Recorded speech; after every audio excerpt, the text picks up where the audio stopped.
Good morning students. Welcome in the next practical of Pharmaceutics 1. You are preparing solutions. You have completed aromatic water, then spirits. Now we are preparing solutions. You have prepared already 3 solutions.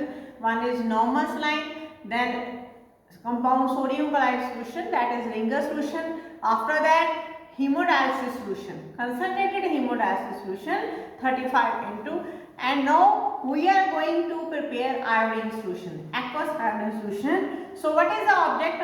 Object is prepare and supply 50 ml aqueous iodine solution IP 1966. So you are going to prepare aqueous iodine solution. The formula is according to IP 1966. The synonym of this solution is Lugol solution. Lugol ', Lugol solution. You have to learn the synonym of these solutions also. Okay? These are the popular names in the market. Now, what is the IP formula? IP formula is iodine 50 gram, potassium iodide 100 gram, purified water sufficient to produce 1000 ml. ठीक है, तो ये है इसका IP formula कि iodine 50 gram, potassium iodide 100 gram and purified water sufficient to produce 1000 ml. तो firstly we will do the calculation. तो calculation के लिए आपको मैंने सारा प्रोसीजर बताया हुआ है कि for 1000 ml iodine required is 50 gram, for 1 ml for 50 ml. तो 50 डिवाइडेड बाय 1000 इंटू 50. तो योर आंसर इज 2.5 ग्राम. ठीक है, तो आयोडीन आ गया आपका 2.5 gram. Then potassium iodide for 1000 ml potassium iodide required is 100 gram, for 1 ml for 50 ml. तो 100 divided by 1000 into 50. तो potassium iodide जो आएगा आपका answer is 5 gram and purified water sufficient to produce is 50 ml. तो आपने इसको calculation table की form में लिखना है कि serial number, ingredient used, quantity given, quantity required, iodine, potassium iodide और purified water sufficient to produce. तो आपने आयोडीन कितनी लेनी है 2.5 ग्राम, पोटेशियम आयोडाइड आपने लेना है 5 ग्राम और purified water up to 50 ml. अब आपने इसको बनाना कैसे है, तो पहले मैं आपको सारा इसका एक्सप्लेन करती हूँ कि इसकी थ्योरी पोर्शन क्या है. कि जो आयोडीन होती है, आयोडीन प्रैक्टिकली जो है वो वाटर के अंदर इनसॉल्युबल होती है. देखिए केमिस्ट्री में जो फर्स्ट चैप्टर है आपका, मैंने आपको कराया है, तो उसमें जो सॉल्युबिलिटी है उसकी कुछ जनरल टर्म्स आती है अकॉर्डिंग टू आईपी कि practically insoluble, soluble, sparingly soluble, slightly soluble, very slightly soluble. तो इन टर्म्स के क्या क्या मीनिंग होते हैं कि कितने पार्ट्स सॉल्यूट, कितने पार्ट्स सॉल्वेंट के अंदर सॉल्युबल होता है. तो आयोडीन की जो सॉल्युबिलिटी है वाटर के अंदर दैट इज 1 in 2950. मतलब एक पार्ट 2950 ml वाटर के अंदर डिसॉल्व होता है 1 ग्राम आयोडीन. तो आप खुद अंदाजा लगा लीजिए कि इसकी वाटर के अंदर सॉल्युबिलिटी कितनी कम है. तो हम क्या करते हैं, हम इसकी सॉल्युबिलिटी को इंक्रीज करने की कोशिश करते हैं. तो हम सॉल्युबिलिटी कैसे इंक्रीज करते हैं, हम आयोडीन को डायरेक्टली वाटर में डिसॉल्व नहीं करते हैं.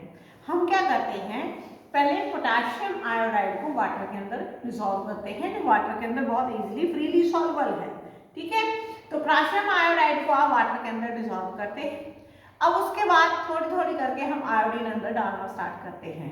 तो वहां पे क्या रिएक्शन होता है, Ki यानी पोटेशियम आयोडाइड प्लस I2. तो क्या बन जाता है Ki3, फिर Ki प्लस 2I2 तो बन जाता है Ki5, Ki प्लस 3I2 बन जाता है Ki7. तो आपकी जो प्रोडक्ट्स बन रही हैं Ki5, Ki7, Ki3, इनको बोला जाता है पॉली आयोडाइड्स. ठीक है, तो ये जो पॉली आयोडाइड्स होते हैं, ये कॉम्प्लेक्स जो होते हैं, ये वाटर के अंदर इजीली सॉल्युबल होते हैं. तो हम पोटेशियम आयोडाइड को क्यों डालते हैं, to increase the solubility of iodine in water. समझ गए आप कि आपकी आयोडीन है वाटर में सॉल्युबल नहीं है, तो इसलिए हम पोटेशियम आयोडाइड डालते हैं. पोटेशियम आयोडाइड आयोडीन के साथ रिएक्ट करके पॉली आयोडाइड्स बनाता है और ये जो पॉलीआयोडाइड होते हैं वाटर के अंदर इजीली सॉल्युबल होते हैं। तो आपसे अगर कोई वाइवा में क्वेश्चन पूछता है कि आपने ये जो सोल्यूशन है आपका, ये तो आयोडीन का सोल्यूशन है, बट आपने इसके अंदर पोटेशियम आयोडाइड क्यों डाला है, तो आपने सिंपली आंसर करना है कि potassium iodide is added to increase the solubility of water of iodine in water. ठीक है, आयोडीन की वाटर के अंदर सॉल्युबिलिटी को इंक्रीज करने के लिए हम पोटेशियम आयोडाइड डालते हैं। और फिर आपने ये जो रिएक्शंस है ये बताने हैं, आयोडीन की वाटर के अंदर सॉल्युबिलिटी बतानी है, और फिर ये जो पॉलीआयोडाइड कॉम्प्लेक्स बनते हैं ये जो है इनकी सॉल्युबिलिटी वाटर में अच्छी होने की वजह से आपका जो सोल्यूशन है वो इजीली बन जाएगा। ठीक है, और एक चीज और, ये जो कॉम्प्लेक्स बनते हैं ये रिवर्सिबल कॉम्प्लेक्स बनने चाहिए ताकि ये जो बॉडी में जाके डिसोशिएट हो जाए और आयोडीन को ये इजीली लिबरेट कर सके। क्लियर? तो ये है आपका जो मतलब इसकी जो एक्सप्लेनेशन है कि इस प्रैक्टिकल में आपने पोटेशियम आयोडाइड को क्यों डाला है। अब आपने इसको बनाना कैसे है, आपने क्या करना है, वाटर पहले लेसर अमाउंट में लेना है।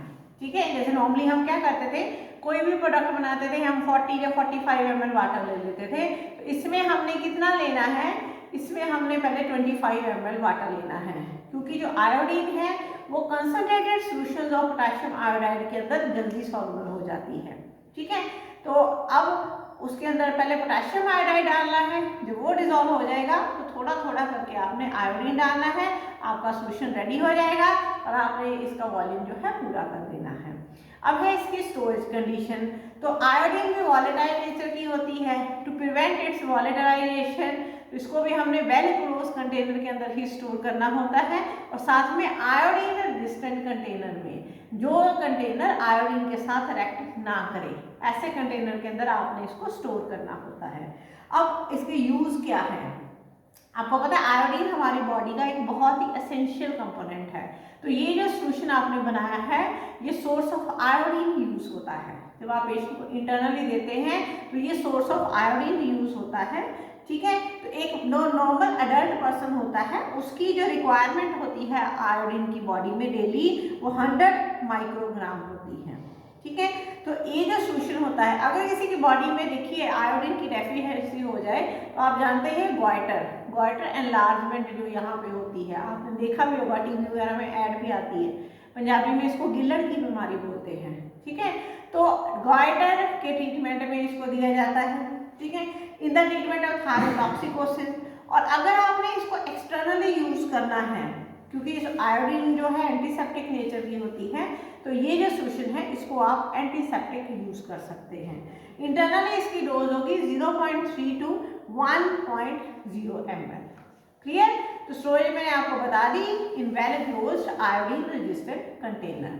अब हम इस सोल्यूशन को बनाएंगे, तो सबसे पहले हमने क्या करना है, 25 ml प्योरीफाइड वाटर लेना है हमने।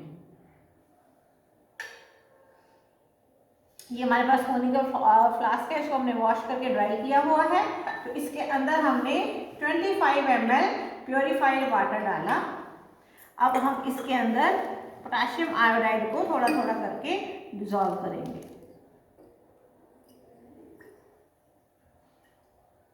डालते जाएंगे, शेक करते जाएंगे।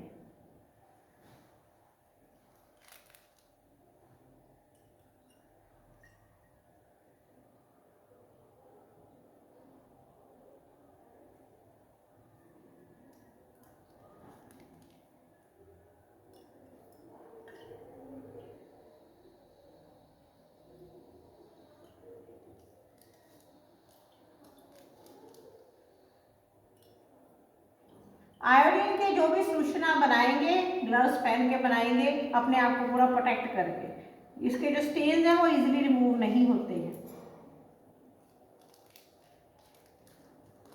ऐसे करके आपने 5 ग्राम पोटेशियम आयोडाइड जो था इसके अंदर डिसॉल्व कर दिया। वाटर आपने लिया है 25 ml। ये देखिए बिल्कुल क्लियर सोल्यूशन बन चुका है। अब हम क्या करेंगे, ये है आयोडीन, ये देखिए ग्रैनुलर फॉर्म में है आयोडीन। इसको थोड़ा थोड़ा करके हम इस पोटेशियम आयोडाइड के सोल्यूशन में डालेंगे और इसको हम कवर कर लेंगे, क्योंकि आयोडीन जो है वो वॉलेटाइल नेचर की है, तो इसलिए हम इसको कवर कर लेंगे और ये थोड़ा थोड़ा करके हम इसके अंदर डिजॉल्व करते जाएंगे। ये देखिए आयोडीन के डालते ही कलर चेंज होना स्टार्ट हो गया, जो आयोडीन का अपना कलर है वो सॉल्यूशन के अंदर आना स्टार्ट हो गया।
आप इसको अच्छे से चेक कर लेंगे कि पूरी आयोडीन जो है आपकी सॉल्यूशन के अंदर डिजॉल्व हुई है कि नहीं।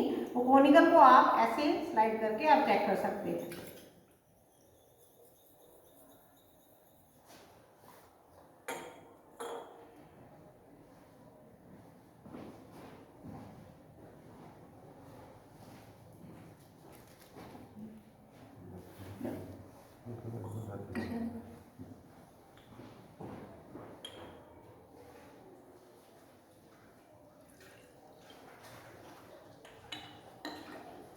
अब हम इसका वॉल्यूम 25 ml कर देंगे,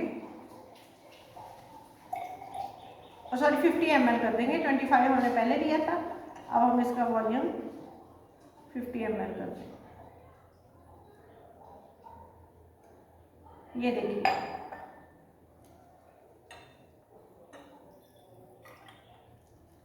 ml करके इसको हम फिर से कवर कर लेंगे और एक बार अच्छे से शेक कर लेंगे कि अगर थोड़े बहुत कोई क्रिस्टल रह भी गए हैं तो वो और अच्छे से इसके अंदर डिजॉल्व हो जाए।